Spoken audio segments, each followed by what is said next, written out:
Network. হাতীলৈ তৰাৰ ফৰমুটি, কিন্তু আজিৰ তাৰিখত হাতীলৈ তৰাৰ ফৰমুটি নহয় যেন হাতীলৈ শিলগুটিৰ ফৰমুটিহে। আমি জীৱশ্ৰেষ্ঠৰ অত্যাচাৰত শান্তশিষ্ট জীৱ এটাও উগ্ৰৰূপ ধাৰণ কৰিবলৈ বাধ্য হয়। হাতী মানুহৰ সংঘাতৰ মূলতে আমি মানুহেই প্ৰধান দায়ী।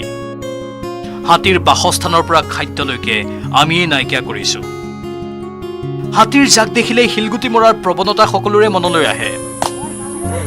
গোৱালপাৰা জিলাখন যদিওবা হাতী মানুহৰ সংঘাতত জৰ্জৰিত, আজি যি দৃশ্য দেখুৱাম সেয়া চাই আপোনালোকৰো মন পুলকিত হ'ব। আপোনালোকেও ভাবিবলৈ বাধ্য হ'ব যে হাতী আচলতে উগ্ৰ নহয়, শান্ত এক জীৱ। এখন মুকলি পথাৰত চৰি আছে এজাক বন্যহস্তী।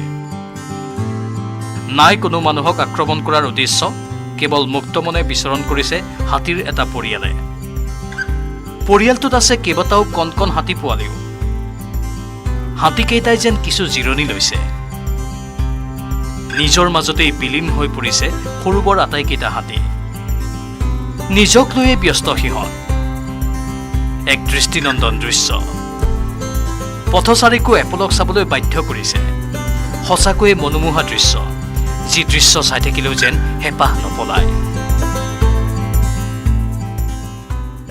আজি যি নান্দনিক দৃশ্য প্ৰত্যক্ষ কৰিলোঁ, এয়া এক বিৰল। আচৰিত লাগে আৰু কিছুমান কথালৈ। আজি হাতী দেখিলে মানুহে খেদিবলৈ আগবাঢ়ি যায়। এইটো এটা মানুহৰ প্ৰৱণতা হৈ পৰিছে, এটা সহজাত প্ৰবৃত্তি হৈ পৰিছে। কিয় আজি আমি হাতীক খেদিবলগীয়া হ'ল?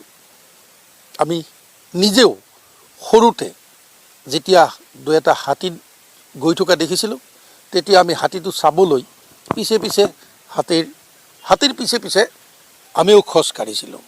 গজেন্দ্ৰ গমন কি সেইটো নিজেই প্ৰত্যক্ষ কৰিবলৈ আগবাঢ়িছোঁ। কিন্তু তাৰ যিখন বিপৰীত ছবি, হাতী দেখিলে যেন আমাৰ মনত এনেকুৱা এটা ভাৱৰ সৃষ্টি হয়, তাক খেদিব লাগে, তাক বম দি খেদিব লাগে, ফটকা দি খেদিব লাগে, তাক লাঠিৰে খেদিব লাগে, শিলগুটিৰে খেদিব লাগে। এই পৰিৱেশটো সৃষ্টিৰ ক্ষেত্ৰত কোন দায়ী? হাতী কিয় বনাঞ্চল এৰি জনাঞ্চললৈ গতি কৰিবলগীয়া হ'ল? জীৱশ্ৰেষ্ঠৰ সন্ত্ৰাসৰ কথা পাহৰি আপোন বিভোৰ বন্যহস্তীৰ জাক। এই দৃশ্য চাই মন্ত্ৰমুগ্ধ হোৱা মানুহেও আজি কিন্তু হাতীৰ জাকটোলৈ শিলগুটি মৰা নাই, ফুটোৱা নাই ফটকাও। মানুহৰ মনবোৰো যেন কিছু সময়ৰ বাবে এই দৃশ্যই সকলো পাহৰাই পেলালে। মুকলি পথাৰত বিচৰণ কৰি হাতীৰ জাকৰ কেইটামানে যদি মুক্তমনে খাদ্য গ্ৰহণ কৰিছে, আন কেইটামানে আকৌ জলকেলি কৰাৰ দৃশ্য বন্দী হৈছে। তাৰ মাজতেই ৰং ধেমালিৰে নিজৰ মাজতেই ব্যস্ত এই হাতীকেইটা।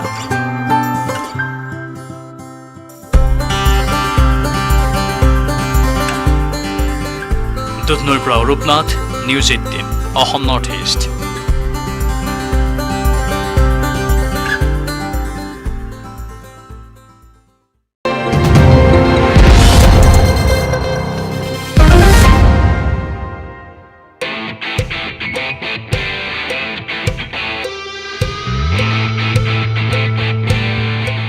বিহপুৰীয়াত এজাক যুৱক যুৱতীয়ে চলাইছে বিশেষ প্ৰস্তুতি।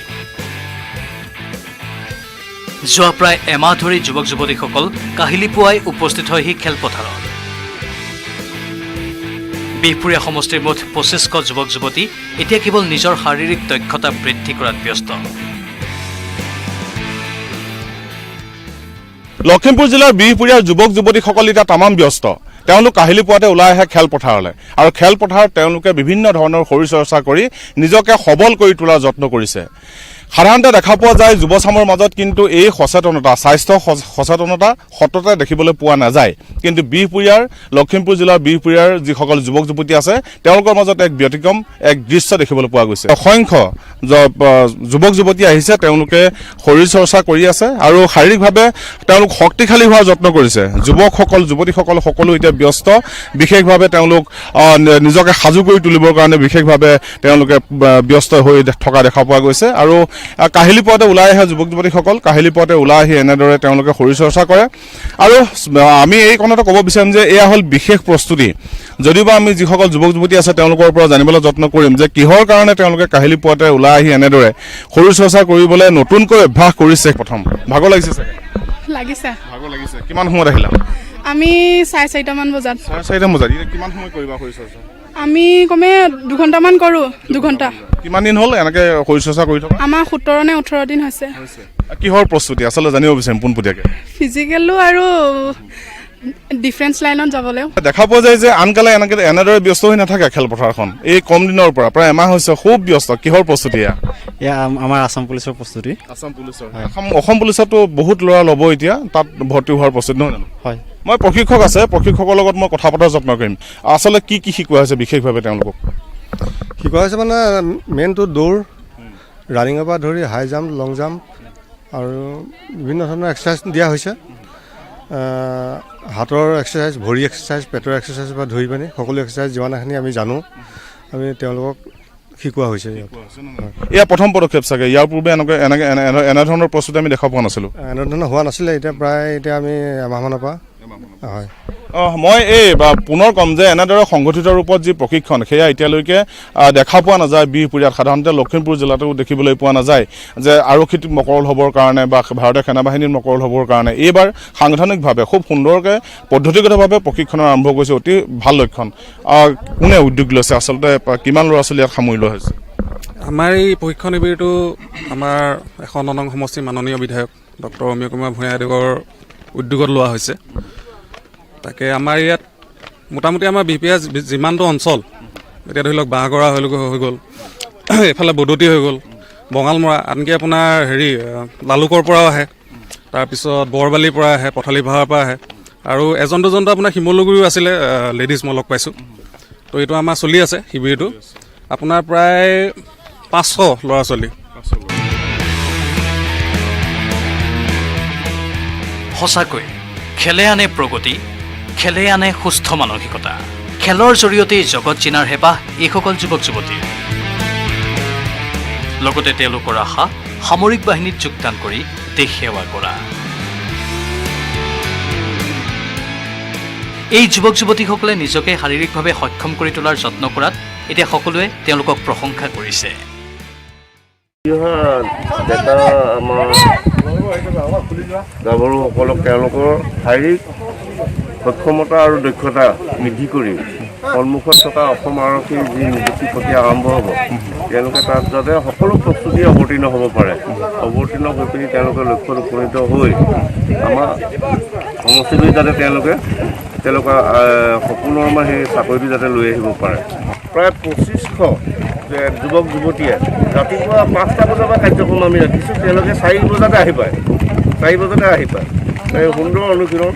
আলোচনা চলি আছে যে অসম আৰক্ষী আৰু ভাৰতীয় সেনাবাহিনীত যি খালী পদ আছে সেয়া অচিৰেই পূৰণ কৰা হ'ব, আৰু সেই খালী পদসমূহত যাতে ইণ্টাৰভিউ দি এই যুৱক যুৱতীসকলে নিজকে কৃতকাৰ্য কৰি তুলিব পাৰে তাৰেই প্ৰস্তুতি চলি আছে এতিয়া লখিমপুৰ জিলাৰ বিহপুৰীয়াৰ কাৱৈমাৰী কটিকিবাৰী খেলপথাৰত।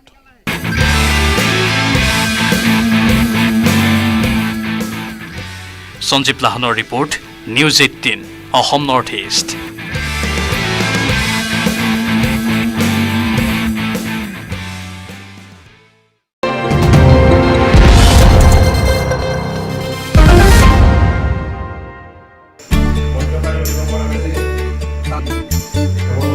কোভিডৰ ভয়াৱহতাৰ সময়ত বিগত এটা বছৰ ধৰি সমগ্ৰ দেশে কোভিডৰ বিৰুদ্ধে যুঁজি আহিছে। চিকিৎসক, নাৰ্ছ, স্বাস্থ্যকৰ্মী, চাফাই কৰ্মী, আৰক্ষীৰ সমান্তৰালকৈ সাংবাদিকসকলেও কোভিডৰ যুঁজখনত সন্মুখৰ পৰা যুঁজি আহিছে। ভয়াৱহ সময়ত ৰাইজক সজাগ কৰাৰ কাৰণে মুখ্য ভূমিকা গ্ৰহণ কৰি আহিছে সাংবাদিকসকলে। কোভিড অতিমাৰীৰ ফলত খাদ্যৰ সংকট হোৱা পৰিয়ালক খাদ্য যোগান ধৰিছে সাংবাদিকসকলৰ সহযোগত। অৰ্থাৎ এই অতিমাৰীৰ সময়ত নিজৰ জীৱনকো তুচ্ছ কৰি সেৱা আগবঢ়াই আহিছে সাংবাদিকসকলে, যাৰ কাৰণে দৰঙৰ 20 গৰাকী কোভিড যোদ্ধা সাংবাদিকক সম্বৰ্ধনা জনায় মঙলদৈ ইলেক্ট্ৰনিক মিডিয়া ফৰামে। দৰং জিলাখনৰ সদৰ মঙলদৈৰ বৈদ্যুতিন মাধ্যমৰ সাংবাদিকসকলৰ উমৈহতীয়া মঞ্চ মঙলদৈ ইলেক্ট্ৰনিক মিডিয়া ফৰামৰ প্ৰথমখন বাৰ্ষিক অধিৱেশন অনুষ্ঠিত কৰা হয় ওৰাং ৰাষ্ট্ৰীয় উদ্যানত। যে ক'ভিড মহামাৰীৰ সময়ত তেওঁলোকে কৰা যুদ্ধ, তেওঁলোকে সমাজৰ প্ৰতি যি সেৱা আগবঢ়াই আহিছে। তদুপৰিও তেওঁলোকে এই ইলেক্ট্ৰনিক মিডিয়া ফৰামে আমাৰ দুৰ্গতসকলক ক'ভিড মহামাৰীৰ সময়ত মাস্ক বিতৰণকে ধৰি খাদ্য বিতৰণকে ধৰি বিভিন্ন আমাৰ অনুষ্ঠানত তেওঁলোকে ভাগ লৈছে। বানপানীৰ সময়ত তেওঁলোক আগবাঢ়ি আহিছে। তেনেকুৱা একোটা সমাজ হিতৈষী কামত তেওঁলোক জড়িত হৈ আছে। অকল নিউজ সংগ্ৰহ কৰাই নহয়, তেওঁলোকে বিভিন্ন সামাজিক অনুষ্ঠানৰ লগত তেওঁলোক জড়িত। আৰু সেইকাৰণে মই আজি তেওঁলোকৰ এই বৰ্ষপূৰ্তি অনুষ্ঠানটিত নিজকে জড়িত কৰিবলৈ পাই অতি আনন্দিত হৈছোঁ আৰু তেওঁলোকক মই শুভেচ্ছা জনাইছোঁ।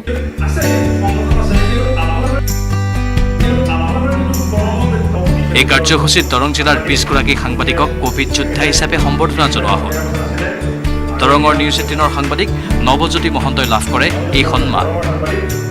লগতে জিলাখনৰ 4গৰাকী ফটো সাংবাদিক ৰমেশ নাথ, প্ৰাঞ্জল মহন্ত, ধৰ্ম বৰুৱা আৰু অভিজিত ডেকাকো ক'ভিডৰ ভয়াৱহতাৰ সময়ত সন্মুখৰ পৰা যুঁজ দিয়াৰ কাৰণে সম্বৰ্ধনা জনোৱা হয়। আৰু আগন্তুক দিনত আমি আশা ৰাখিম যে তেওঁলোকে অফুৰন্ত শক্তি পায় দেশক সেৱাৰ কৰাৰ কাৰণে আৰু সমাজক সেৱাৰ কাৰণে, আৰু তেখেতক যাতে সুস্থ থাকে, নিৰাপদে থাকে, এইটোৱে কামনা কৰি তেওঁলোকৰ ভৱিষ্যত উজ্জ্বল মই কামনা কৰিম। মঙলদৈৰ পৰা Nabajyoti Mahanta, news 18, Assam north east.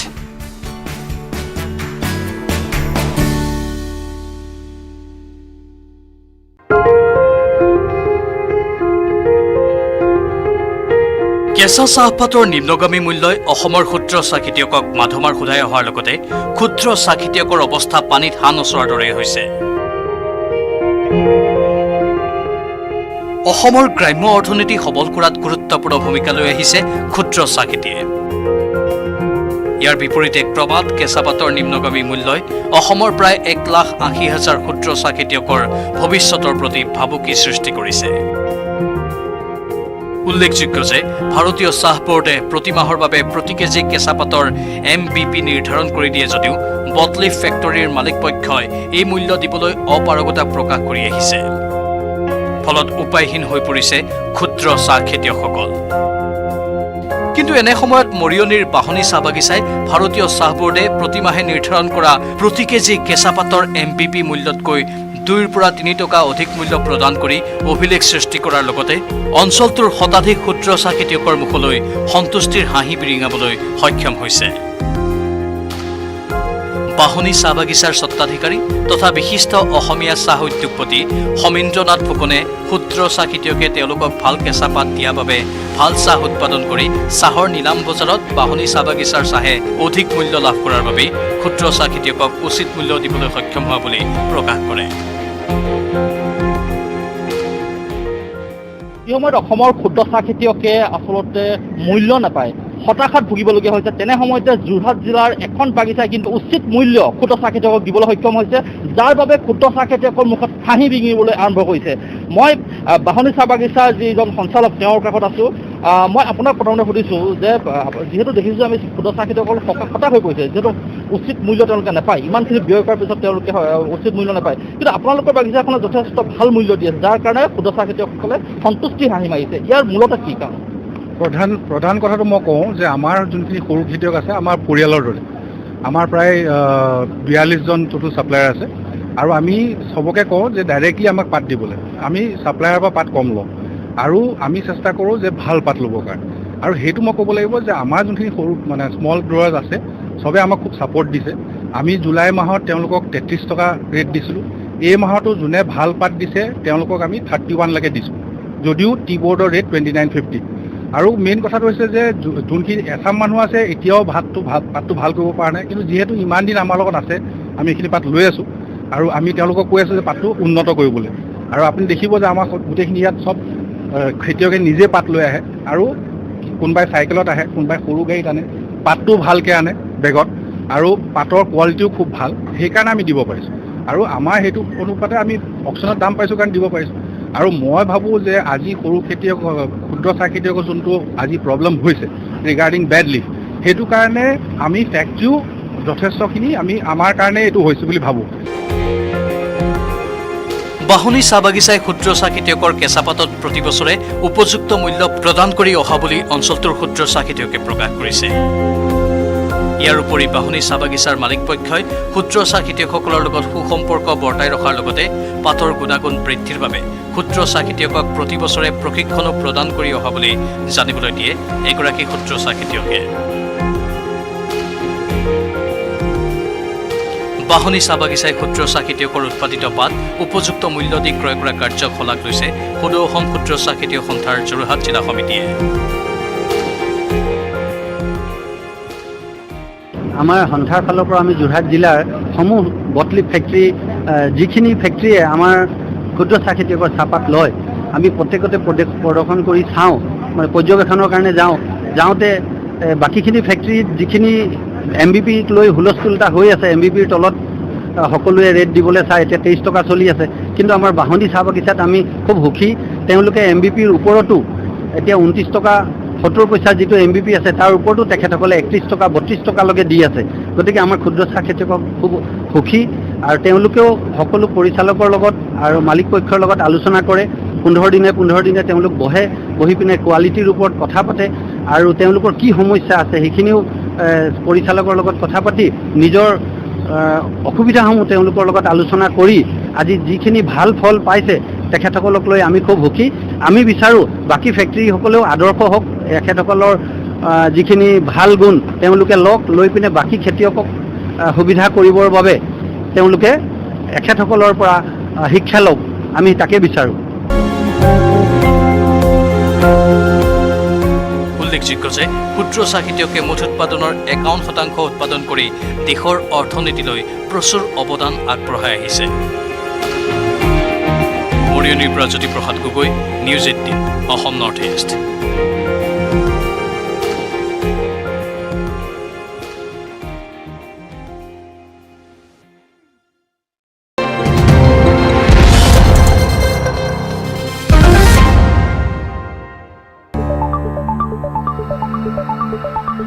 Save Pobitora, save rhino. এশিঙীয়া গড়ৰ ৰম্যভূমি পবিতৰাৰ প্ৰচাৰ আৰু প্ৰসাৰৰ লগতে গড়ৰ সুৰক্ষাৰ শ্লোগানেৰে সুদূৰ লাডাখলৈ ভ্ৰমণ 6 যুৱকৰ। মৰিগাঁও জিলাৰ পৰা লাডাখলৈ প্ৰায় 6000 কিলোমিটাৰ পথ অতিক্ৰম কৰিব এই যুৱকসকলে। বৃহস্পতিবাৰে জাগিৰোডৰ হোমেন বৰগোহাঁই পথৰ পৰা আনুষ্ঠানিক যাত্ৰা আৰম্ভ কৰে যুৱককেইজনে। 4খন মটৰচাইকেলেৰে মুঠ 6জন যুৱকে গড়ৰ লগতে পবিতৰা অভয়াৰণ্য সুৰক্ষাৰ বাবে আৰম্ভ কৰিছে এই যাত্ৰা। আমাৰ এই যাত্ৰা হ'ব প্ৰায় 5500 পৰা 6000 কিলোমিটাৰ হ'ব। তো গড়ৰ বিষয়ে কাজিৰঙাকে মানুহে চিনি পায়, কাজিৰঙা বেছি প্ৰচাৰ আৰু প্ৰসাৰ বেছি হৈছে। পবিতৰা নোহোৱাৰ কাৰণে কিছু অংশ পবিতৰা পৰ্যটনৰ যোনটো ক্ষেত্ৰ আছে সেই ক্ষেত্ৰতো অলপ কিছু পিছ পৰি থকা দেখা গৈছে। সেয়ে আমি ভাবিছোঁ যে আমাৰ এই যাত্ৰাটো যিহেতু আৰম্ভ কৰিছোঁ আমি মৰিগাঁও জিলাৰ পৰাই, মৰিগাঁও পবিতৰা এটা মোটিভ লৈ চিন্তা কৰিছোঁ যে আমি গড়ৰ কিবা এটা যাতে দেশত আমি প্ৰচাৰ কৰিব পাৰোঁ। যাত্ৰাৰ আৰম্ভণিতেই সৃষ্টি প্ৰকাশৰ তৰফৰ পৰা যুৱকসকলক সম্বৰ্ধনা জনোৱা হয়। 6 যুৱকৰ এই প্ৰচেষ্টাক সহযোগ কৰে গ্ৰন্থ প্ৰকাশন গোষ্ঠী সৃষ্টি প্ৰকাশে। মৰিগাঁও জিলাৰ অৰ্পণজ্যোতি নাথ, জ্যোতিদীপ বাগলাৰী, দীপক কুমাৰ নাথ, নীলিম দাস, মানস দাস আৰু দিবাকৰ দাসৰ এই প্ৰচেষ্টাক সকলোৱে শলাগ লৈছে। জাগিৰোডৰ পৰা অজয় পাল, নিউজ 18 অসম নৰ্থ ইষ্ট। निर्माण का पावर स्वैग चल शुरू हो जा माय धन कर दे सब कुछ ऑन ट्रैक स्ट्रॉन्ग है माय धन फ्लेक्सिबल माय धन बड़ा समझदार निर्माणर मानदंड माय धन